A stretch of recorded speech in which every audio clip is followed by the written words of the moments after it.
What's up guys? To this video, samahan niyo ako guys, tayo na. Ano yan? Okra. So, ipapakita ko na yung okra.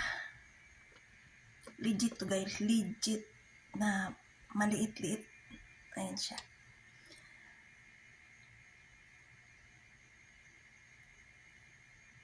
So, ganito yung okra namin guys, napakaliit masyado. Hindi na po sila makaantay ng hahaba pa. Kaya sadyang ganito lang talaga. Yung ano nila,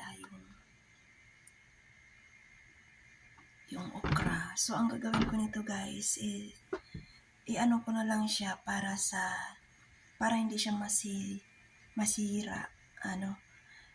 Gayat-gayatin ko na lang siya. Tapos, ilalagay